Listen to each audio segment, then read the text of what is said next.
Bonjour à vous, bienvenue sur ma chaîne YouTube consacrée au projet aidant. Dans cette capsule, je vous parlerai d'idées délirantes vécues par des personnes atteintes d'Alzheimer ou d'une autre maladie apparentée. Je prendrai le vol comme exemple, mais vous pouvez l'appliquer à n'importe quelle autre accusation, comme par exemple « tu viens plus jamais me voir ». Tu m'enfermes dans une chambre au froid. Tu veux m'empoisonner, etc. Ces personnes atteintes de démence accusent souvent leurs proches ou le personnel soignant de vol ou de mauvais traitement. Il est important de vous rappeler que votre être cher ne crée pas ces idées délirantes pour vous blesser. Le délire et la paranoïa sont des symptômes de la maladie dus à la baisse des capacités cognitives. Il est confus dans sa tête, il perd la mémoire, il vit de l'anxiété, de la frustration, un sentiment de perte de liberté et de contrôle, alors il peut penser qu'on le fait prisonnier tandis que c'est lui qui est prisonnier de sa maladie.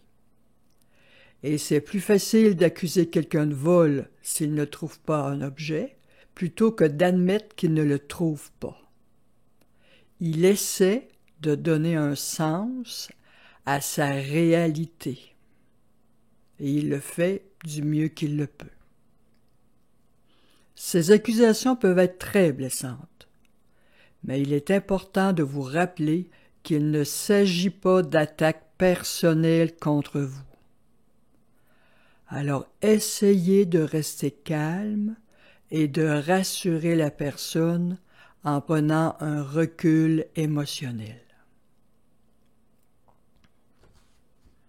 Pour chacune de ces accusations, il est essentiel de ne pas utiliser la raison et des arguments pour expliquer que c'est pas vrai et monter la preuve que la personne a tort.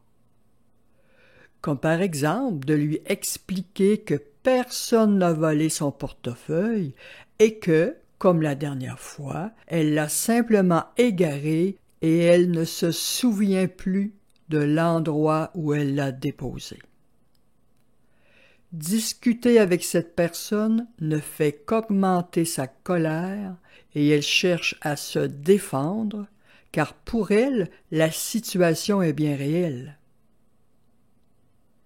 Discuter avec cette personne ne fait qu'augmenter sa colère et elle cherche à se défendre, car pour elle, la situation est bien réelle. Elle se sent complètement incomprise et elle continue d'être inquiète et frustrée par rapport à ce vol.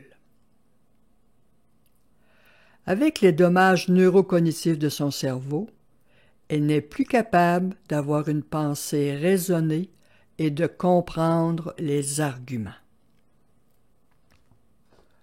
Alors, des façons de faire. En premier, c'est de valider ce que la personne dit.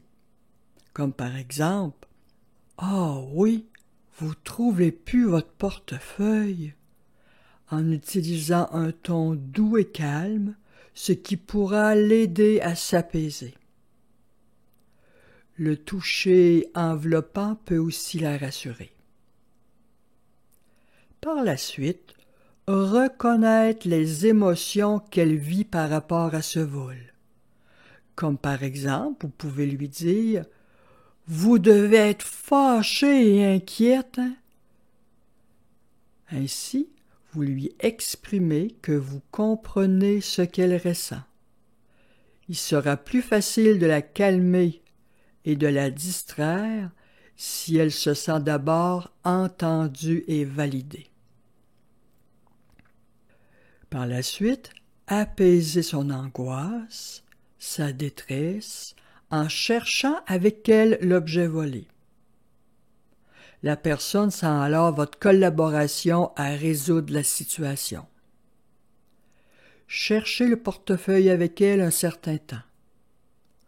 Vous pouvez même faire semblant de téléphoner à la préposée et lui dire que cette préposée est vraiment désolée, qu'elle a oublié de lui dire, mais qu'elle a placé le portefeuille en lieu sûr et qu'elle lui rapportera lorsqu'elle reviendra dans sa chambre. La personne va oublier l'événement.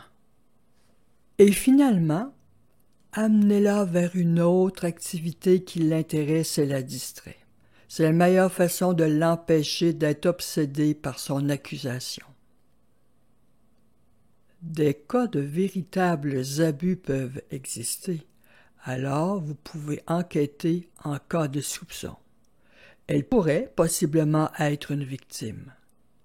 Cependant, dans la grande majorité des cas, ces accusations sont complètement fausses et sont causées par des idées délirantes ou une paranoïa démentielle.